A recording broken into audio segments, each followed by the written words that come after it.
Саламатсыздар ма балалар? Келесі сабағымызды бастаймыз.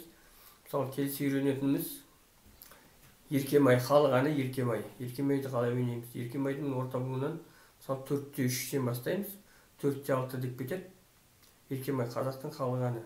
Білесіңдер, еркем, еркем, еркемай, еркелеген екен-ай. 3-те 4-ке қоямыз, бас бармақты 4-ке қоямыз.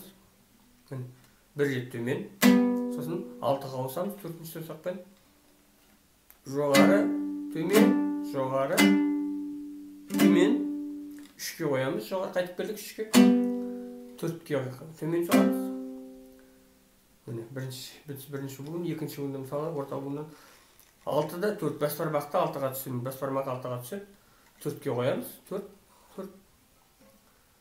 сосын 8-ге ауысамыз 4-ші саусақпен, бірінші саусақпен бас бармақ 6-да тұр, төмен, 8-ге ауысамыз, жоғары, төмен, жоғары, төмен, 4-ке ауысамыз, 6-ға қайтып көреміз. Енді бірінші ойнаған жерімізді қайтып көреміз, 4-3-ке қайтып көреміз, қайталаймыз түгел.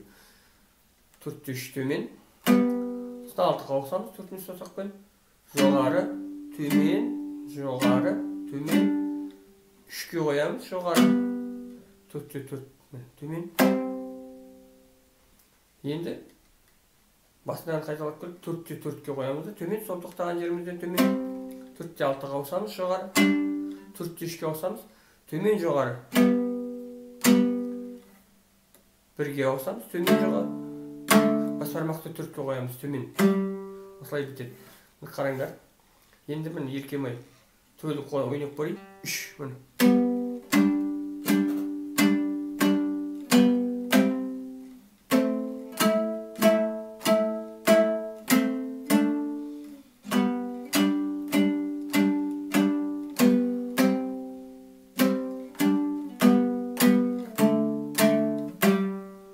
Еркемай деген өлең шықты.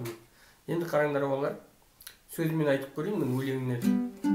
Еркем, еркем, еркемай, еркелеген екен-ай, еркелеген еркемді еркелетсем екен-ай деген өлең шықты. Керемет өлең. Осымен мына еркемай, халық әні еркемай. Саусақтарын қойып үйреніңдер, жақсылап түсінбеген жерлерің болса сұрайсыңдар.